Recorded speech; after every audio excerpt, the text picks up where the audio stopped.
really today, it's a crisis. And I see what you guys are doing, and you guys, it seems like it's the result of the crisis in our males today. Yeah. Where do you go? Where's the identity? Where are the role models? Where, and you call masculinity toxic. I mean, how is it toxic? These kind of negative terms that we put on being a man, yes. when men say to each other, be a man or man up, what that means, that's a big burden. Right. That has nothing to do with privilege. It has everything to do with do more, be better, sacrifice more, suck it up, it's really twisted how things have turned out. And I applaud you guys, and I really hope that more and more people realize the value of how to sustain. There is negative, yes, absolutely, right? Negative, There's negative behavior for sure. But negative behavior in anything. Right. Not just masculinity. As a human, there's negative behavior patterns that we get to look at and we get to address. And, Sacred Sons, we are not a legacy of martial artists, but we are a legacy of relational arts. We are called to bring connection, confrontation, and celebration back into the hearts of men. And that's what we do on our weekends. We're initiating men into a legacy of men's work where we really get to look eye to eye. Sometimes we put on the gloves and we spar, but it's a tool that we use to get to the deeper inner workings of a man. And in that way, this piece that you brought through, the legacy of loyalty, I really have a lot of respect for that, because I know how challenging that can be when there's so much betrayal, when there's so much propensity for gossip or, going around. And so I really honor you for continuing that legacy of loyalty. And if you had one piece of advice for someone who is trying to cultivate so-called brotherhood, what would that be? And I'm saying it because it's not easy.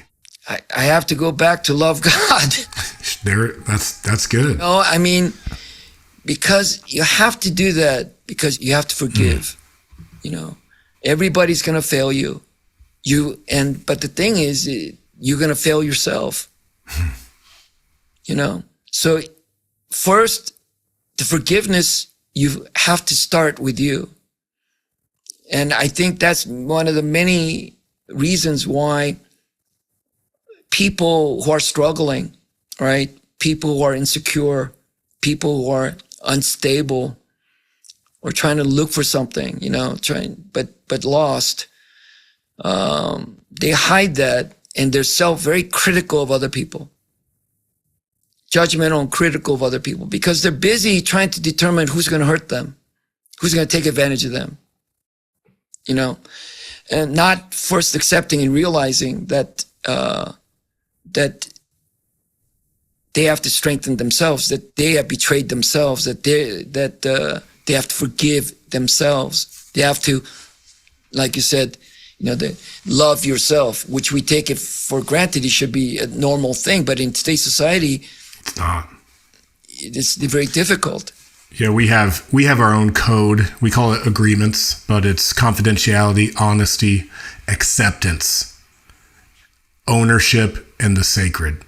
And the piece of acceptance and non-judgment, it's not just for others, it's for ourselves as well. Like most people find it pretty easily, especially in our circles, to stop judging other people. The one that's the toughest is the self, to stop criticizing that inner voice, that inner critic that comes online for so many.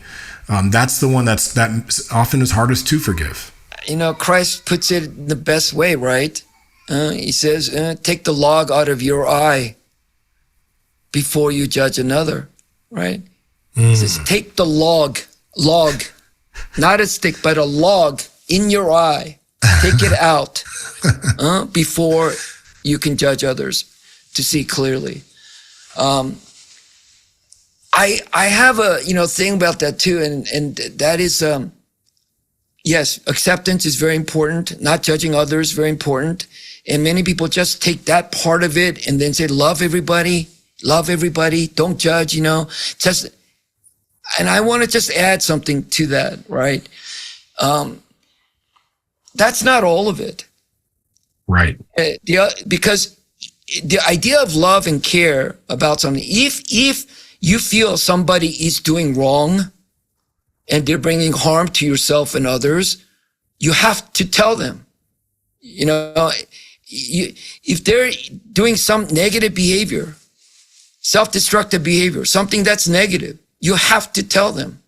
That primarily for me, as a teacher, as a martial arts teacher, my single most important job is to identify their weaknesses and have them confronted. My job is to critique them on what they do wrong. They have to grow a thick skin. That's another huge important thing. And you have to be able to take it. The single most important thing I have to be able to say to myself to sleep at night, whatever discipline I give other people, as I say, if you have self-discipline, you don't need others to discipline you. But if you don't have self-discipline, then you're going to get disciplined. Mm. And so majority of my job is disciplining other people. Is I have to say to myself, did I do it for their best interest?